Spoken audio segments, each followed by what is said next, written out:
I would have asked you a month ago, what's important to you? What kind of things are important to you now? What do you think you would have answered? I've been thinking about that today. I've been thinking of the things that a month ago I would have considered important in my life, or for me anyway. Um, I guess that a month ago I probably would have said um, the new video games coming out.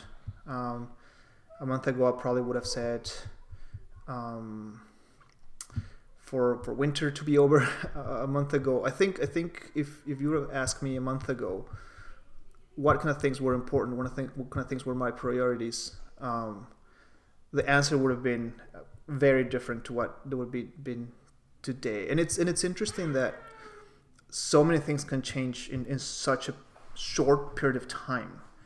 A month is not that long, and our lives, and I think our priorities have changed a lot in the last month. Granted, is a special, I guess, or unique situation in which we find ourselves now. Camila is playing there, if you can hear her.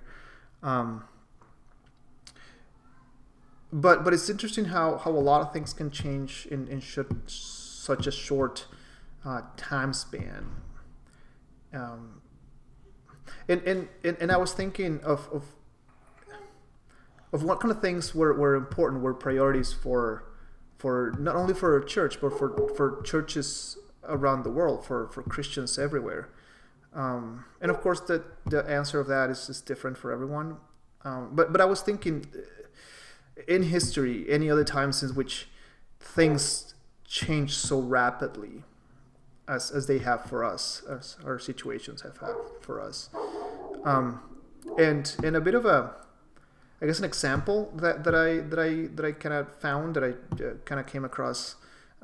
It's about in the 3rd century, in 300 after Christ. There was a Roman emperor by the name of Constantine that basically overnight decided that Christianity was going to be the official religion of the Roman Empire. At that point, the biggest, more powerful, most important empire in the world. And all of a sudden, Christianity became the official religion of that empire, with all the privileges and all the benefits that kind of carries. And it's interesting because Christianity was persecuted at different times and different moments in the Roman Empire, at different and then all of a sudden, overnight, the Christians that were persecuted found themselves being not only no longer persecuted, but being part of the governing elite and the powerful, and one of the most powerful institutions in the world. And from then on, I guess priorities, or what was important for the church, began to change. Power and control and wealth and things like that became more important for the church, or at least for those that were in charge of the church. And in a number of years after that, a bit of a new movement kind of came up, of Christians, of people that they started asking that question: where did our priorities change? Where did the things that were important for us changed? And they began this movement of trying to recapture what was important for Christianity when you strip it from all the power and influence and wealth and why not that came with their newfound situation. And they realized that really what's important for Christianity is the teachings and life and death of Jesus Christ and his resurrection. So they started this movement of moving out of cities, moving out of towns into the desert to try to re-encounter those priorities in Christianity. And that's what it then became known as the monastic movement of monks of the desert, what history calls the desert fathers of the church. And they had a couple of priorities, I guess. They kind of decided that they were going to move away from their newfound situation to live isolated from everything. Granted, that was voluntary, not necessarily the same situation, but they. So the church find themselves in a very similar situation that we find ourselves now, kind of isolated, whether voluntarily or not, and they started to reevaluate their priorities, and they came up with a couple of priorities. The first one was to pay attention to Scripture, to pay attention to the Bible, to live in it.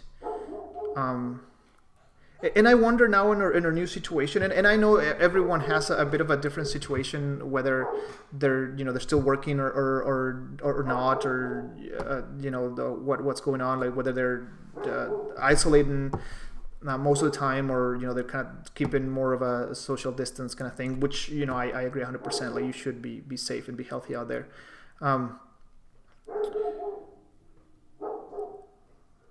So that got me thinking. Now that the church finds we find ourselves in a similar situation that the Desert Fathers found themselves.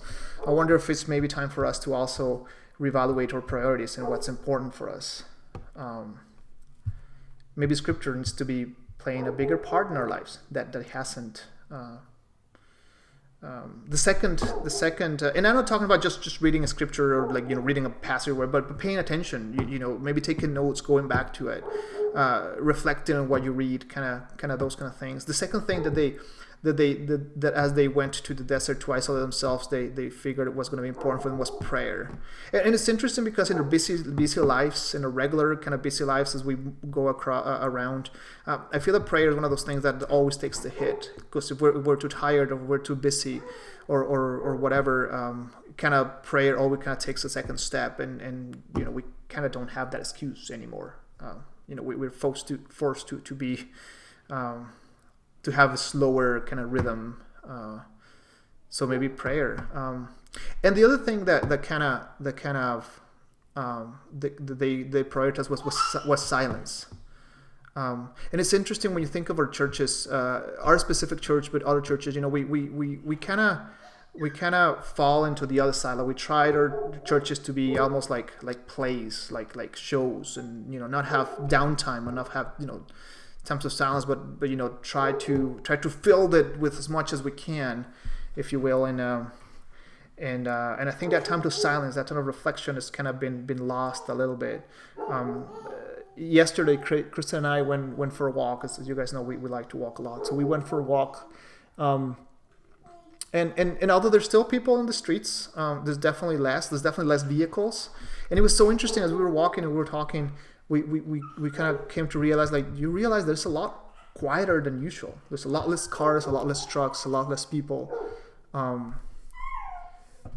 So that kind of reminded me of these things. Like silence has always played an important part of the way in which God communicates with us. And the saying is that, how do you expect to listen to the voice of God if you're always talking, if there's always noise in your life? So we find ourselves in this new kind of reality, in this isolation, and this kind of distancing reality. And I think maybe it's a time in which we can reevaluate our priorities, maybe reevaluate what's important for us. Maybe reevaluate the way in which we spend time, the way in which we consume time.